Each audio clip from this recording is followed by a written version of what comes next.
Like many sectors today, charitable giving is changing rapidly in the digital revolution. Attracting donations from a new generation requires an entirely novel approach. We're going to dig into how this sector is changing with technology and some of the privacy concerns that might go with that this week on Techopia Live.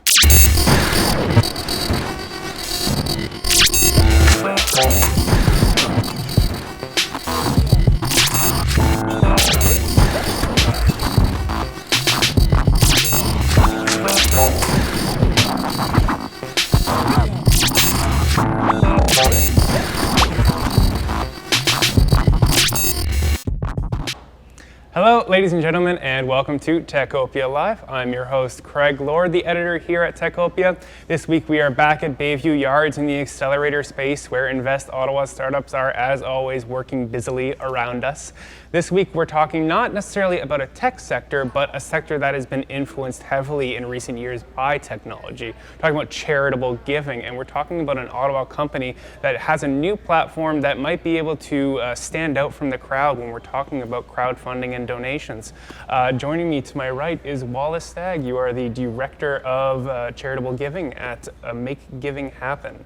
And next to her, we have Megan Wallace from our sponsor, Perley-Robertson, Hill & McDougall. Megan, can you tell us a little bit about your role at Perley and what the law firm does in town? All right, well, thanks for having me. I'm a lawyer in the business law group at Perley-Robertson, and I'm the head of the not-for-profit and charity law group.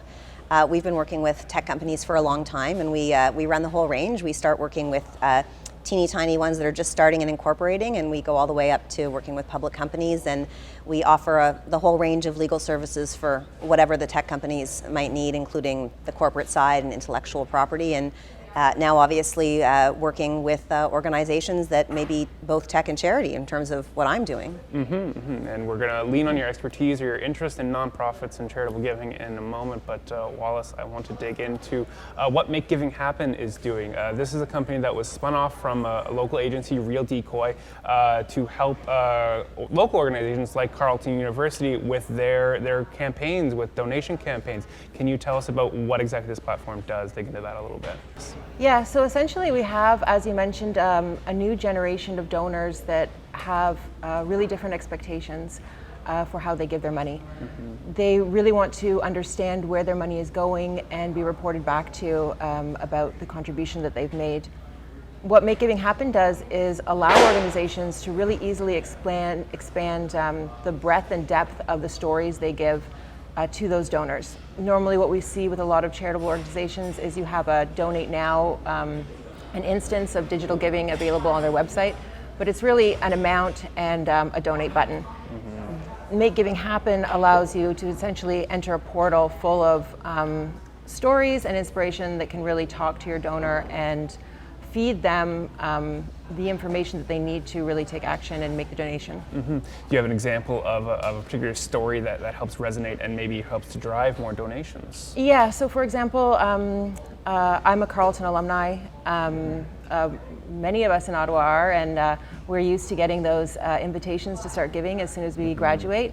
But really, we're only given a small segment of information in that letter, right? Going on to a platform like Future Funder that Carleton has, I can explore many different instances, many different areas of interest, whether it's applicable to me at Sprott School of Business, sorry, I just touched the mic. No, don't worry about it.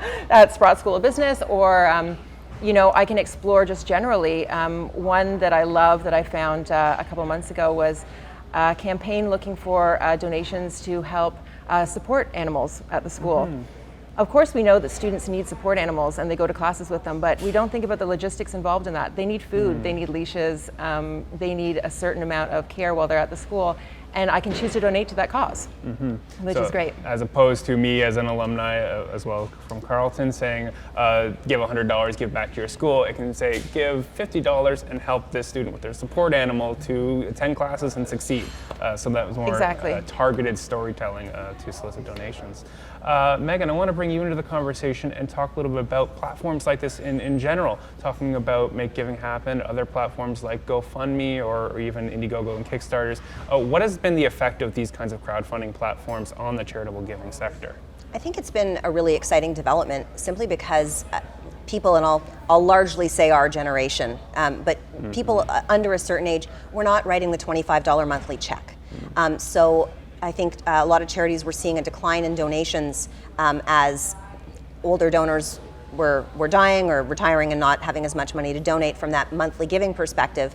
And how do we find these new donors? How do we fill that gap? And I think this kind of platform really addresses that, because the new donor is not writing a $25 check, excuse me, every month, but they may be really interested in donating to a specific cause that resonates with them within the envelope of what Carleton is doing, for example. But adding that digital layer to it can also be a barrier in some circumstances. Are there downsides to a charity going the digital route, or maybe using a third-party platform to solicit those donations? There can be, and I guess whether it's a downside depends on your perspective.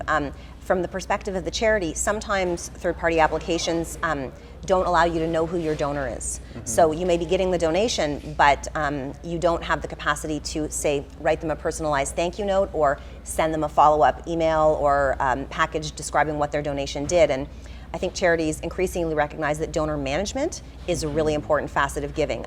People may donate once, and then they might not donate again if they don't hear from you and hear what their money is doing. And where you have an application that effectively deletes that relationship of knowing who the donor is, that can be a real issue in terms of keeping your donor base solid.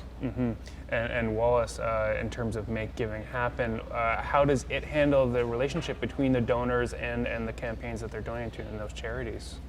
Well, what's really great about Make Giving Happen is that, unlike other third parties like a GoFundMe or something like that, Make Giving Happen lives within the digital umbrella of the organization itself. It looks and acts and appears just as the rest of the website. It's really a marketing layer that sits on top of the systems that an organization will already have. Its donor management systems, its checkout system.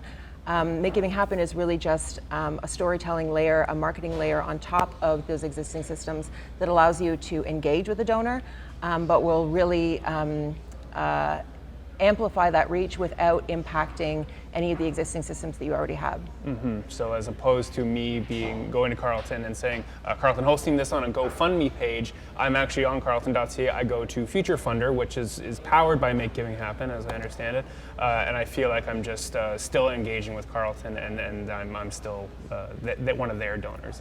Exactly, and there's a trust factor in that as well. For any time that somebody takes out their credit card in line to make a purchase, there's a moment of hesitation when you're taken to a third party to check out, or to a site that doesn't appear as the rest of your customer experience.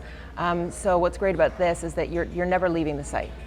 I saw you not alone. That yeah, no, is absolutely. Privacy a big concern for charitable giving in the online era?